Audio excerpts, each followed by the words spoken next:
that'll take a while.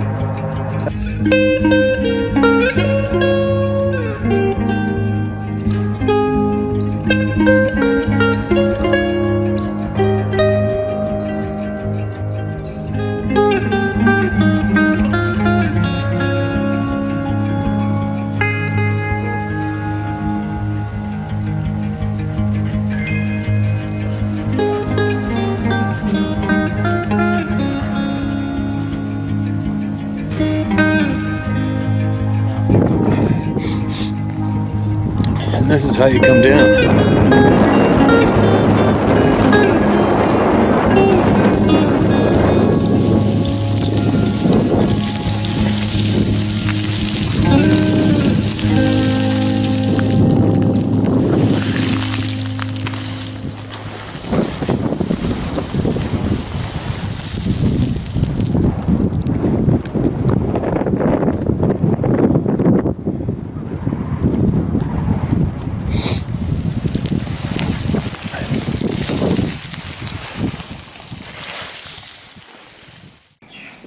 Hopefully we don't have too much heckling from the grandstands to the left where Sarah's sitting. Heckling. But anyway, on a serious note, I heard a rumor that New Zealanders, all you Kiwi people who are watching the videos, have a lot to celebrate about right now, and you know what I'm talking about, and hopefully Canada gets the same chance to celebrate what you're celebrating right now. So, happy times for you guys. Now anyways, let's get right into it. I'm going to get some emails out here from indoors because it's too hot out there and it's too noisy. The ocean's not working out, but we're going to go up into the mountains later today, I believe. So, getting right into it. Mark this one as red. Listen to this. Greetings, Steve. I've listened to your channel for 3+ years, just as you got started reading emails. Steve, you, and the round table of knowledge. I know this is a bit long, but portrays the matching characteristics, attributes, habits, and pattern aspects across your emails that represent years. When I started watching your channel, I immediately felt comfortable and reassured with the experiences locked in my head.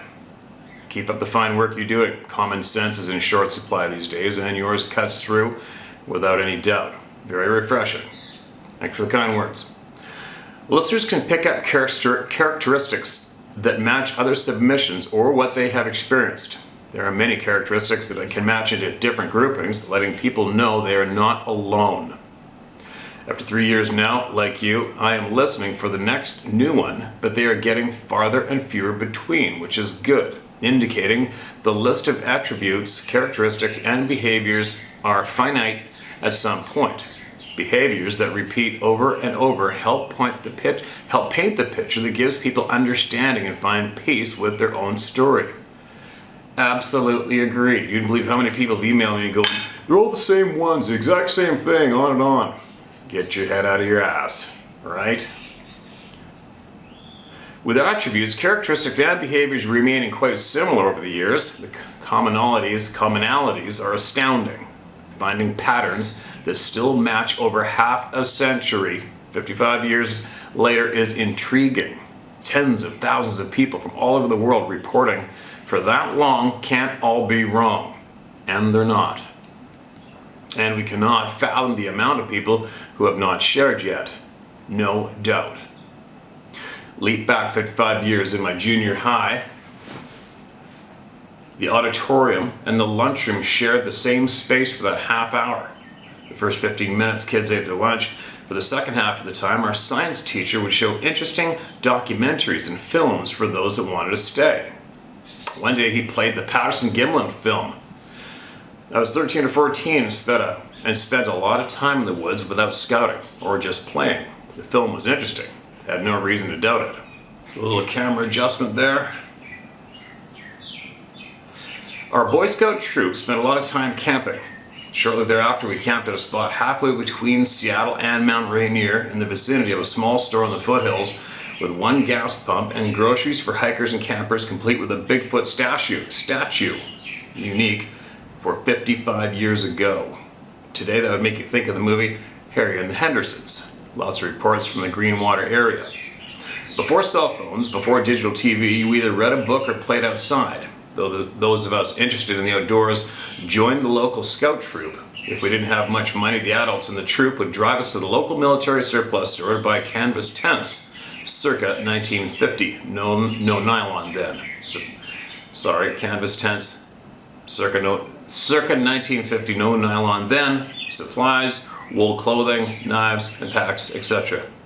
I could smell that old tent just when you wrote that down. I remember the smell of those things. That trip we had about 9 people, 3 canvas 6x6 tents, 3 adults, 6 kids ages 10 to 15. We set up in a commonly used area with thick carpeted ground of fir needles free from underbrush. 2 tents were on the opposite sides of the campfire. The third tent was to the side of the one I was in, where we kept extra supplies, i.e. let the bears and cats find that before it finds us. During the evening we all heard far away howls and screams. We all talked about it not being any of the animals we were normally used to. A while later we heard knocks. Being kids as we were, we decided to find a stick or branch and knock back.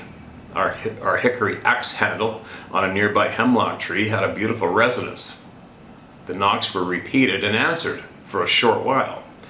People say the screams sound like a woman being murdered, something we knew has always been attributed to big cats, example cougar/mountain lion. We knew the cats of the Pacific Northwest, and this was not it. We discussed the possibility of Bigfoot/Sasquatch. Partway through the night, I woke briefly in my sleeping bag and heard heavy footfalls outside on the thick carpet needles, which is a hollow sounding medium for non-veteran campers. I was surprised at the feeling I had of complete peace and went back to sleep. Not sure when, but I heard light scratching of canvas from the food tent during the night. In the morning I recalled thinking that the sounds of the visitor moved past my tent to where the food tent was. Many of us got up about the same time, and several people were abuzz with excitement to tell their nighttime tale. Nobody felt any fear. I felt an imposed feeling of peace and calm. One boy, about 10, had just gotten up during the night to go out to pee, but he said he was frozen, standing still in the tent and couldn't move for several minutes. His tent mates blamed him for smelly farts, but he swears he did not. Maybe it was just plain Sasquatch stench, which none of us would have known about back then. We all searched around the camping area for clues or footprints. One boy left some candy bars on a log the night before, and they were gone in the morning. Our vintage canvas tents were 6x6 with half-inch metal tubing. From the peak down to the lower corners, the food tent had been crushed down about 2 feet, and the tubing bent as if someone outside put their hand on the tent and pushed down to squish it. It didn't seem like anything opened the tent though. Attributes observed: heavy footsteps, howls, wood knocks, telepathic mood control, telepathic muscle control. These are found throughout your emails. I can see how all my observations then now match up to the other email stories submitted to your channel, which undoubtedly was one of your original suppositions. Didn't know what it all meant then. For my whole life, it was just a set of many characteristics observed in that setting. I always felt the glue that tied those observations together was a Sasquatch. Now, after all, your round table of knowledge emails observing the same things occurring in similar situations, I can take comfort in having guessed right. Steve, I know you get bored of the subject of tree structures, but this doubles the number of pieces of evidence. Beyond the camping trip mentioned above, several years of hiking in scouting followed. Up a tree line is the most beautiful scenery with soft meadows and flowers, and the most spectacular views of hills and mountains that can be found and enjoyed. Western wilderness and forest areas have lots of varying kinds of underbrush and forest floor growth, unlike eastern and warmer states as well as California and Oregon. Learning to be hyper-observant while hiking not only gives you more to see and enjoy, but to analyze. There's several types of tree structure and tree activity to be seen. 80 and 90 foot dead trees without any new growth seem to be favored. You can come across an 80, 90 foot tree turned upside down and the small end driven into the ground solid without a digging hole. The previous root ball up at the top 90 feet in the air. The 7 to 10 inch trunk jabbed into the ground without a hole and without any type of undergrowth of grass disturbed. No scuff marks on the ground or other things out of place. No sign of man-made tracks or vehicles in the area. We would search all around and find no hole where the tree was uprooted or dragged from. Those big trees had to have been packed in from somewhere. The roots, now on top, remind me of a beach umbrella's or Minnie Pearl's hat minus the tag. The tree could be jabbed into the ground amongst 2 or 3 close-by trees still growing, with no evidence of disturbed ground, meaning not room enough for human equipment. If done by a human, large equipment would have had to have been brought in to lift it. The ground would therefore be tore up as further evidence. Many times, 3 to 4 inch diameter, 70 to 100 foot in length poles would be woven through existing trees to create arches or X's of gigantic proportions. We would study carefully wind or blowdowns did not cause such structures. The way poles were woven and which ones were on top of others or interleaved means, that nature could not have fallen to such a configuration. They had to be threaded by intelligence like sewing. Most of the tree manipulation was up at the 15 to 20 foot above ground elevation. We would notice deer beds and other animal signs. There would also be teepee and lean-to structures big enough for 1 or more people made of sticks and poles, not made by man. It seems like all the tree structures are far off the beaten path, deep in the forested areas away from man. Steve, blessings to you and your family. Keep up the good work. Wes. All right, Wes, thanks for that, man. And it's all those things that everybody sees, including myself, the trees. I mean, I know there's a place I haven't shown you guys yet. Another one I found about 10, I think maybe a dozen 8 to 10, 12 inch poles, and they are right up there. They got to be 60, 70, 89 feet long anyway, and they're all woven up through the branches of first growth mature fir trees where nobody's ever been, and leaning against the same tree. It's kind of weird, and it was done like long time ago, and there's no stumps anywhere where those poles came from. It's really weird.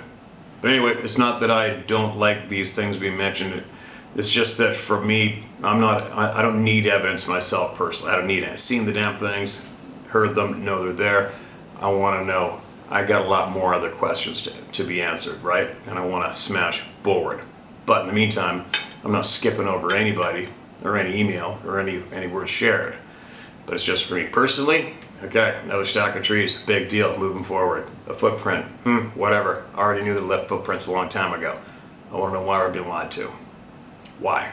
Who the hell are we? What are we? What do we used to be? What did we used to be able to do, right? That they don't want us to do now, maybe. Anyway, bite my lip before I start ranting, and Sarah might throw a pillow at me or punch me in the face or something. You just make a sound. Silence. Always too shy for the camera, Sarah. You want to come and read the next one? No. Chicken. All right. Next one. Being touched or marked. Hi, Steve. This is Don Priest. You shared my encounter back in July entitled Surrounded by 3 Sasquatch.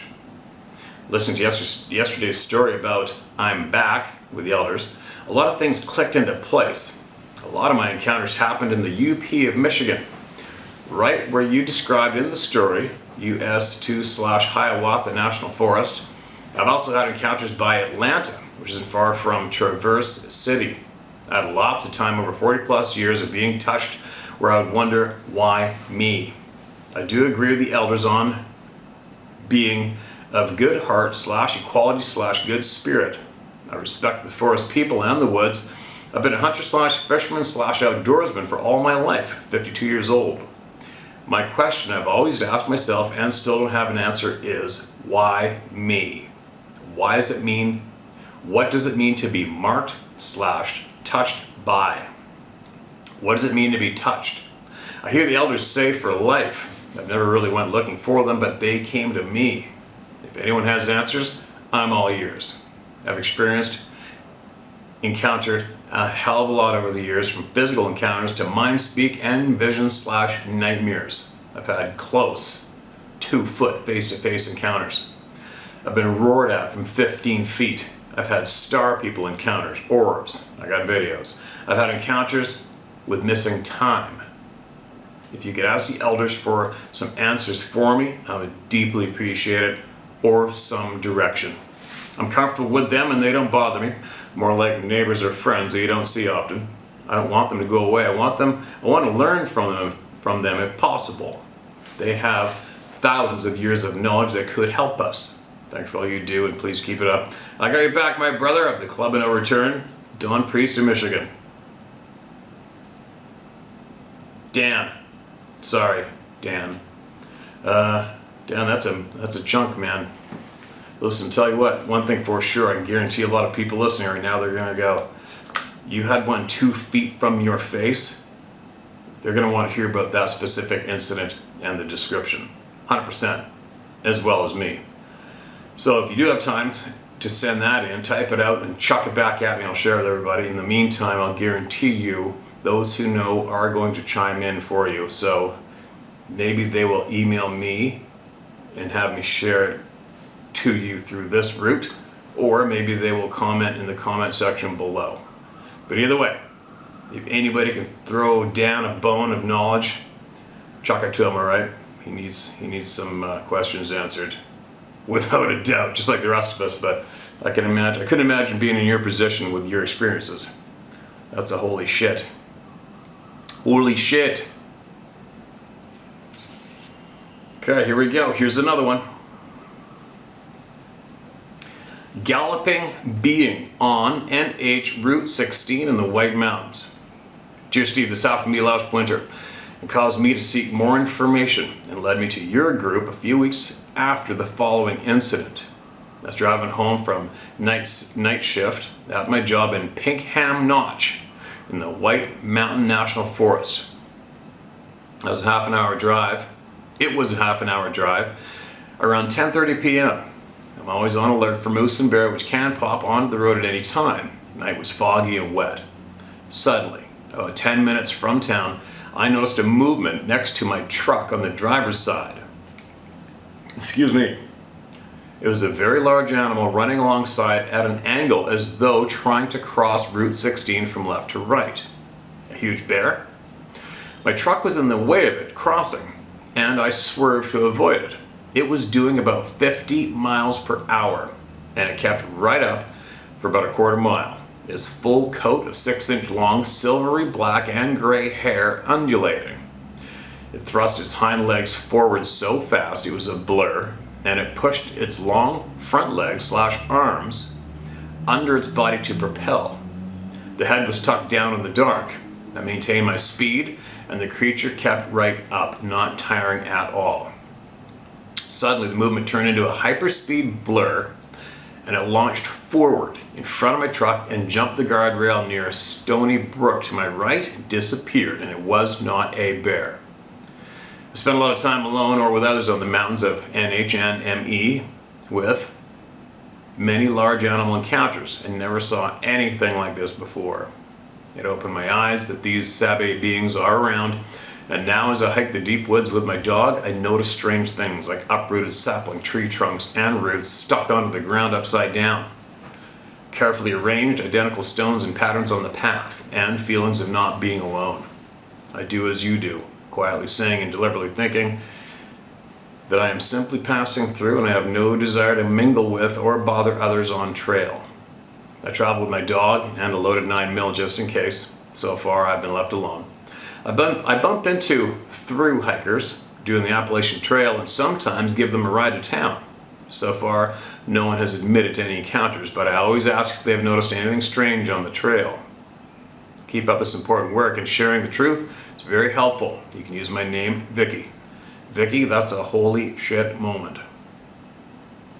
It's funny how many people email in and talk about the speed, and the speed is what is one of the number one factors that scared the living shit out of them when they saw what they saw.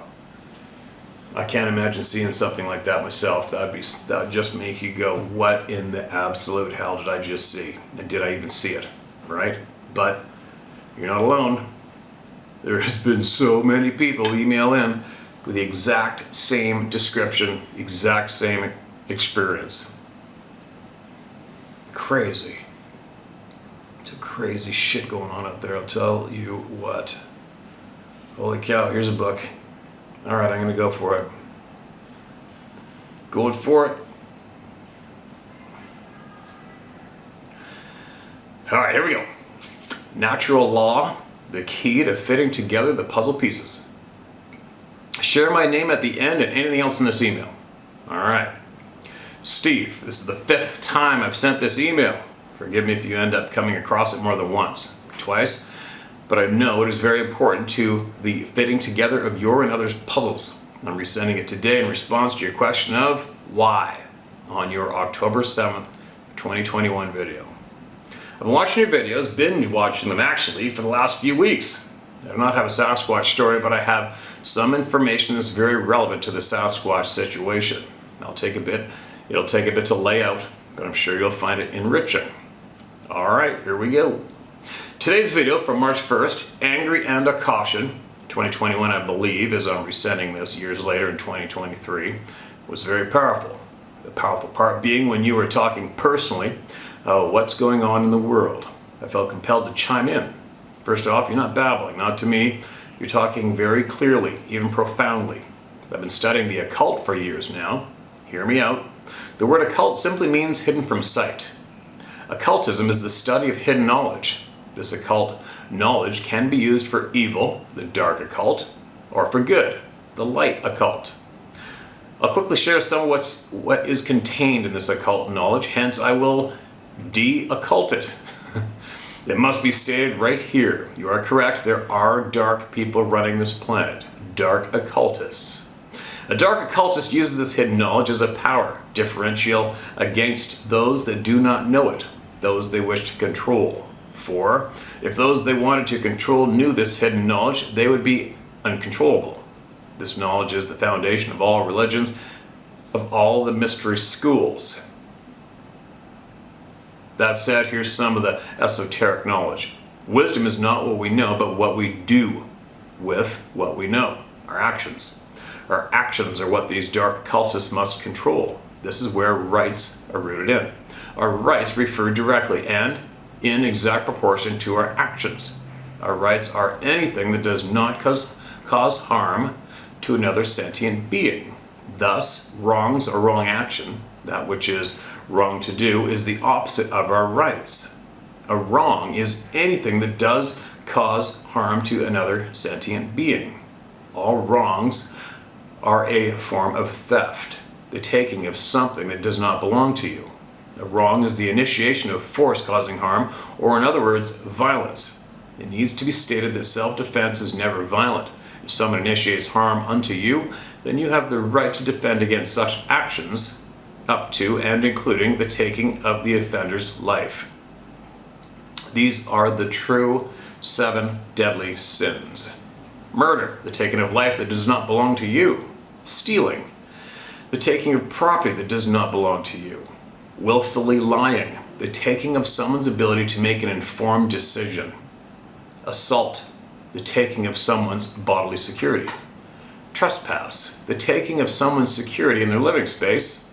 Rape, the stealing of someone's sexuality.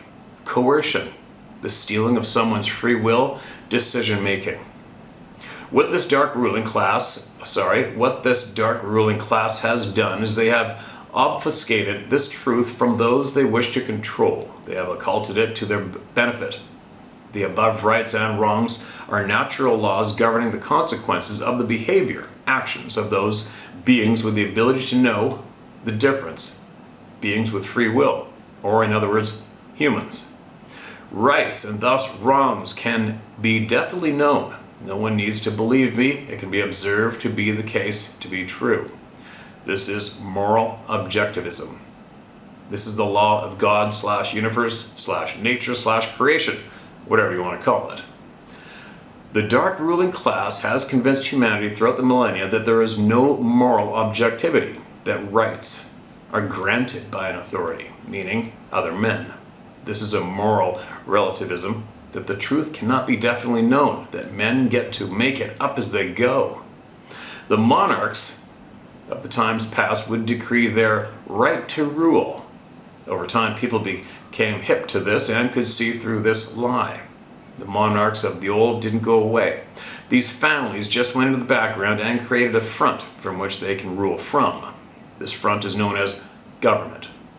Interestingly enough, government comes from the Latin gubernare, to control, and to mente, the mind control. These rulers just made a new monarchy called oligarchy, which is what government is. The illusion of freedom in a democracy is just that, an illusion. Democracy has no bearing democracy has no bearing in moral objectivism. It is morally relativistic and run on man's laws. Democracy is mob rule, the majority dictating to the minority with no concern for individual rights. This, however, makes the people think they are in control. The required illusion to have the people go along with the system of slavery. But ultimately, the ruling class runs governments and the laws. I should note that the USA was formed as a constitutional republic, not a democracy. The Constitution is a special document because it attempted to enshrine these natural rights, although this document is not what gives any person their rights. They have them as a birthright. I had to briefly lay that out to make the point backing up what I have heard you say. I'll paraphrase, but you have mentioned that our purpose here in this life is to learn for ourselves, to make our own decisions, but that we have passed that off to, quote, authorities, end quote. Your intuition aligns with the truths outlined above. Interesting? It is profound when you learn that our actions, individually and collectively, dictate the type of world we live in. This brings us to the natural law that we will manifest what we put forth. Right action, based in knowledge and understanding, leads to freedom. If our actions as a collective of individuals were right, we would live on a planet of plenty, peace, love, and freedom. Wrong action, based in ignorance and confusion, leads to slavery. If our actions as a collective of individuals were wrong, we would live on a planet with scarcity, fear, death, and slavery. Tell me which our planet reflects now. Especially now it is so obvious. We are a morally relativistic society worldwide. This has been the modus operandi for millennia.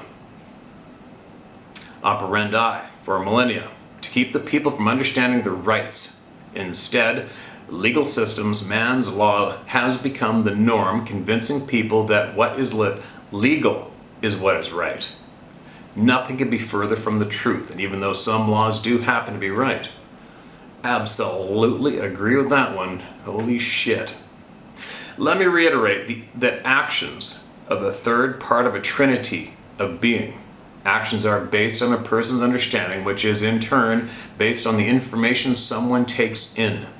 Information, understanding, action, wisdom. As you brought up in today's video, number 1, the mainstream media lies to the people. Number 2, as someone gets hugely popular, they likely get a talking to.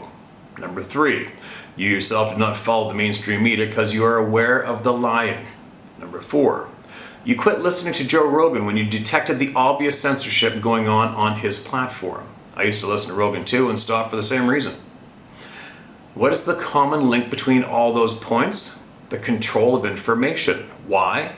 To ultimately control a person's understanding and thus a person's actions. You clearly do not like your actions controlled, and that is because you have taken in a different information set than the general public, as have I. This is why information is so paramount to control. This is why the dark ruling class control the media. Information needs to be controlled, or you lose control of the people, because in the end, you lose control of their actions.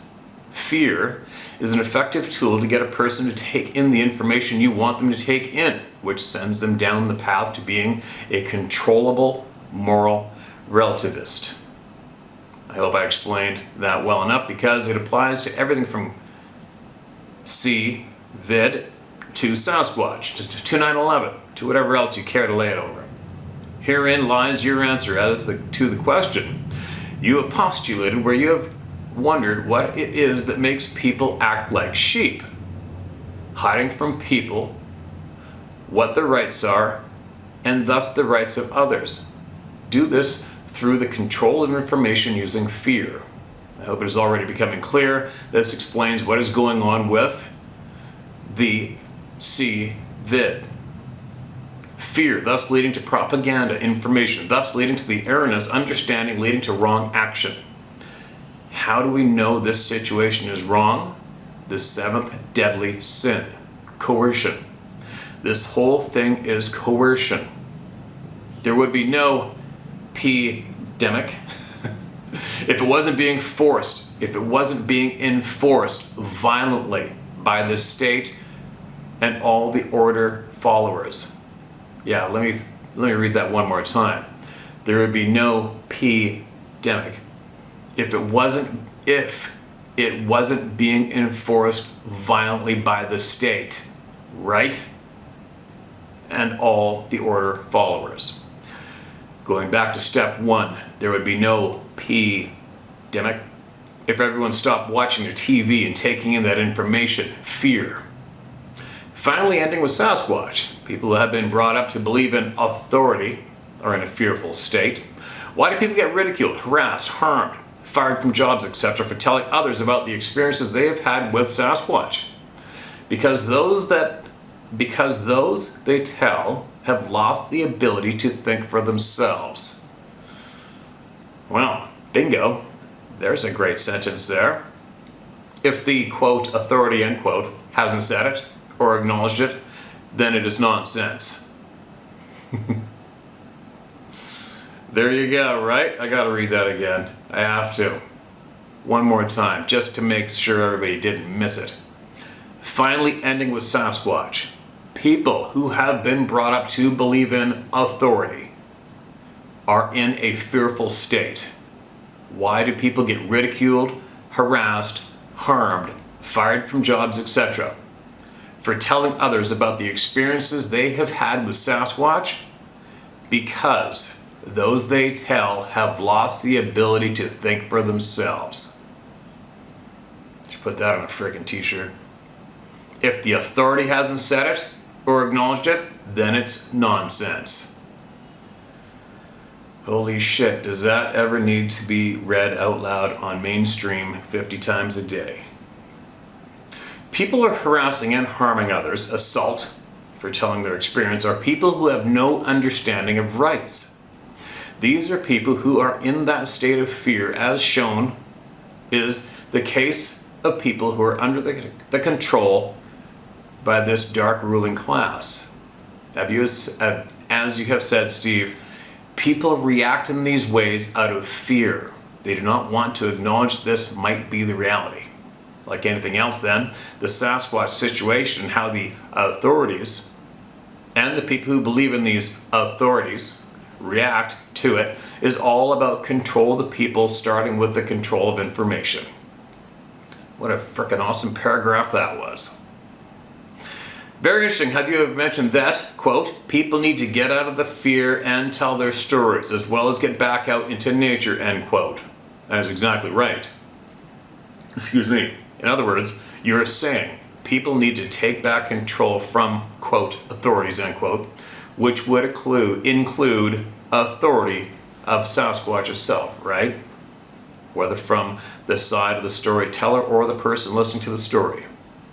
Looking into and questioning about 9/11 leads to people who cannot be controlled.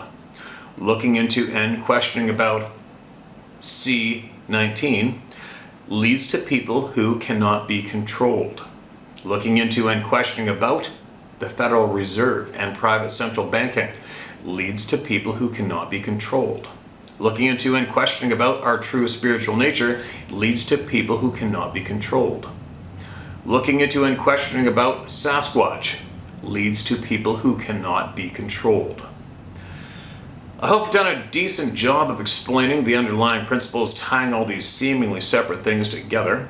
Maybe Sasquatch is indeed a metaphysical teacher in the most profound sense. And no, you're not babbling. Give yourself more credit.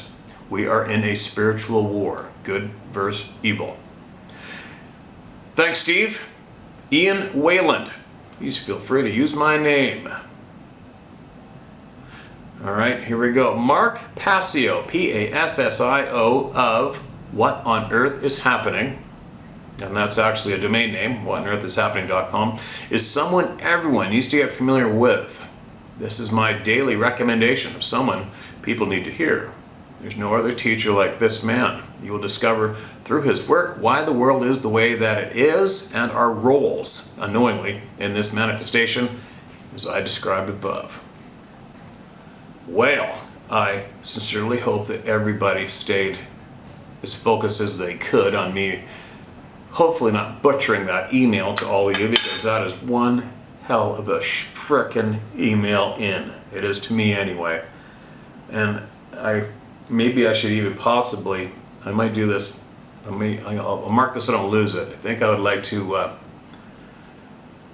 read this email by itself in its own video one day. I'll put it on Rumble and I'll put it all over the place and pound this frickin' email into everybody's head that we can. That can pick up what he's putting down, of course, right? But whatever leads me to more people that can't be controlled, I'm all over it. Like a fat kid on a Smartie. Give it to me. Give it to me. Find my people. Find my people. Then you've got to question yourself. Everybody, question yourself. How much are you controlled today? Can you be controlled right now, and are you being controlled? Think about it. Wow, that was one hell of an email, I'll tell you what. That was a good one, man. Appreciate you. Email back whenever you want. Email us back, and we'll get you heard. Thank you so much for that email. Alright, this is titled A White One. Please do not reveal my name. Of course I won't, and you are one of my superhero First Nations ladies. What does she have to share with us today? Hi, Steve and Sarah. Welcome home. I'm pleased that you're all home safe, and we, my daughter and I, want to thank you and all your followers for the prayers. They helped in our time of need. You have a precious little new protector and family member. She'll eventually give you calm and a sense of relief. She'll give you so much pure love. I thought I would tell you accounts of the wild man, and just to be a little different, I thought I'd tell you of a white one. I went to visit my older sister in her new home. She offered me tea. We sat and talked. She had a hummingbird feeder outside her front window, which faced the beach. I could see across the harbor and the head of the inlet from the same window. I noted that she was very still and quiet while watching the hummingbirds, or so I thought. She called me over to look. I thought she meant for me to notice the unusual colors of the new hummingbirds that we had not seen before. We talked often of strange birds that we had not seen before. Instead, she pointed to the bluff across the mouth of the river that flowed out at the head of the harbor. My eyes were perfect back then. They are not anymore. There appeared to be a person sitting on the bluff. But even from my sister's window, I could see its arms wrapped around its knees. I knew the bluff well because we played on this bluff as children. I witnessed from the same location people setting nets to harvest sockeye salmon countless times. My sister wore glasses, and she said it looked like a driftwood sitting on the high tide mark. The tide was down at this time. I told her it was higher than the high tide mark. The hair on its arms appeared to be 4 to 6 inches long, and it appeared to have no neck, and its chin was on its arms. We both turned away to look for binoculars. When we turned back, it had disappeared. My sister said, maybe it was a log and rolled back into the water. It was a calm day and there was no disturbance on the water and no waves. This is an elder teaching. There is no time, distance, or space in the spirit world. Steve, I have 1,000 questions about those things, and I would like to hear what others have to say about this and what you think of this. This is just one story of the white wild man that lives down in my homeland. I have 4 or 5 others, this one white wild man. We need to get together again. And we will. We will. And I remember you telling me about that white one previous, and I remember your daughter telling me that I would more than likely see it once we finally come out there and stay out there with you, which we will. And I can see that bluff you mentioned because I sat there in my boat looking at everything you just mentioned just a few months ago, right? But anyway, thanks again for that share. Absolutely appreciate you. And I wonder how many other people, I wonder if any non-First Nations people have seen that white being around there. I wonder. I wouldn't doubt it, right? Or even on the way there on the road, or at some of those lakes where I've been. Anyway, we could talk forever about that. And I'm sure somebody's going to chime in, possibly, maybe, right? So Vancouver Island, if anybody's seen a white being, let us know. Pics from a coworker and his wife. Steve, I know you're not terribly interested in pics, but knowing my coworker and his wife, I give it 100% credibility. Excuse me, 100% credibility. It's funny, one day a couple of weeks ago, somehow the subject of Sasquatch came up. My coworker and I was in my office alone having a short meeting. And for some reason I mentioned something about Sasquatch, and I thought they were in every single state in the lower 48. Then he smiled real big and asked, "I want to see some pics?" Of course, I said, hell yes. Well, he had about 100 of them on his phone. I couldn't believe it. They live out in the middle of nowhere, no more than 35 minutes from my neighborhood house in a city of about 250,000. I'll just say that he lives in East Texas. Go figure. They live on 10 acres, and their nearest neighbors are 3/4 of a mile from him through a thick stand of pine and mixed hardwood. No big roads or highways near their house, only blacktop county roads. Also, his neighbors have no small children. They're all grown. Now, I know you've had a slight change of heart in showing pics. I applaud you for this. As you said today in one of your videos, it may help someone. As for the tracks, some are very large and some are pretty small. What humans are going to be walking around in December barefooted? He has 2 ponds on his property. The random sticks are jabbed into the ground about a foot in the pasture, just random. I'll send you the pics on another email, all at once. You can use them in your videos if you see fit. If not, no big deal. At least you can see them if you ever have time. Oh, by the way, his wife has seen them next to the woodline several times, and one is a freaking giant. She also mentioned they are very docile and seem to be very cool. If you knew this couple, there'd be no way you would think they are staging this. You just have to take my word for it. Just for you that live outside, okay man, I got you. And there's one photo there, and I don't have the other ones here, so hopefully I remember when I hit the edit part is to search and find the rest of the photos. And I'll have a look for sure, alright? Anyway, that should be sufficient for today, I believe. There's some great people email us today. Some great people. Actually, great people email us every day, right? And every single one of them seems to be a member of the Club of No Return. And no, you don't have to have physically seen one of these beings to be a club member either, right? I think it's possibly to be a member of the Club of No Return. You just have to be able to think for yourself, be a free thinker, and trust your neighbor. That's about it, right? Anyway, gonna get going. Got a lot to do today. It's gonna be a hot one, and maybe I'll be able to show you some of the jungle next time. I'll be back.